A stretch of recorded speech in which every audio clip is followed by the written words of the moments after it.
বিশ্বকাপের সেমিফাইনালে আর্জেন্টিনার বিপক্ষে ম্যাচের শুরুতেই লিওনেল মেসির সঙ্গে ইংল্যান্ডের তারকা জুড বেলিংহামের উত্তপ্ত বাক্য বিনিময়ের দৃশ্য ছড়িয়ে পড়েছে সামাজিক যোগাযোগ মাধ্যম জুড়ে। বিশেষ করে বেলিংহামের দিকে মেসির তীক্ষ্ণ দৃষ্টিতে তাকিয়ে থাকা ও পরে মাথা নেড়ে সরে যাওয়ার দৃশ্য নিয়ে শুরু হয়েছে নানা আলোচনা। ম্যাচ শেষে সেই ঘটনার পুরো ব্যাখ্যা দিয়েছেন বেলিংহাম।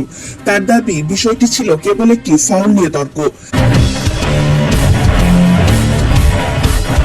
আটলান্টায় আর্জেন্টিনা ও ইংল্যান্ডের ম্যাচের শুরু থেকে ছিল শারীরিক লড়াই, একের পর এক ট্যাকেল আর ফাউল। সেই উত্তেজনার মধ্যেই মুখোমুখি হন টুর্নামেন্টের দুই আলোচিত ফুটবলার মেসি ও বেলিংহাম। ম্যাচের শুরুর দিকে এক পর্যায়ে মেসির সঙ্গে তর্ক করতে দেখা যায় বেলিংহামকে। ওই কথোপকথনের শেষ দিকে বেলিংহামের দিকে তীক্ষ্ণ দৃষ্টিতে তাকিয়ে থাকেন মেসি, যা দেখে ভক্ত সমর্থকদের মাঝে শুরু হয় নানারূপ প্রতিক্রিয়া। তবে ম্যাচ শেষে এটি খোলাসা করেছেন বেলিংহাম নিজেই।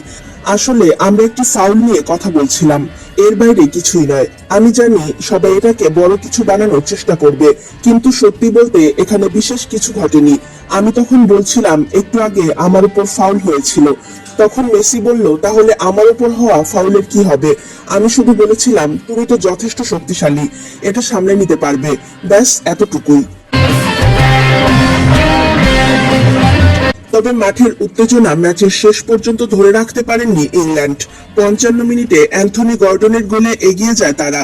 শেষ 10 মিনিট পর্যন্ত সেই লিড ধরে রেখেছিল ইংলিশরা, কিন্তু এই বিশ্বকাপে বারবারের মতো শেষ মুহূর্তে নাটকীয় প্রত্যাবর্তন করে আর্জেন্টিনা। 85 মিনিটে মেসির পাস থেকে দূরপাল্লার শটে সমতা ফেরান এনজো ফার্নান্দেজ।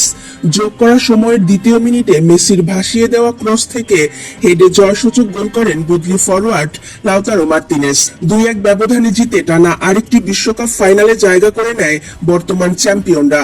হারের হতাশা নিয়েও মেসির বিপক্ষে খেলতে পারাকে বিশেষ অভিজ্ঞতা হিসেবে দেখছেন বেলিংহাম। মেসির বিপক্ষে খেলাটা আমার জন্য অবশ্যই অনেক বড় পাওয়া। তার প্রতি আমার কোনো ধরনের বিরূপ মনোভাব নেই। অবশ্যই হেরে যাওয়াটা খুব কষ্টের, কিন্তু এমন একজনের বিপক্ষে মাঠে নামতে পারাটাও বড় সম্মানের।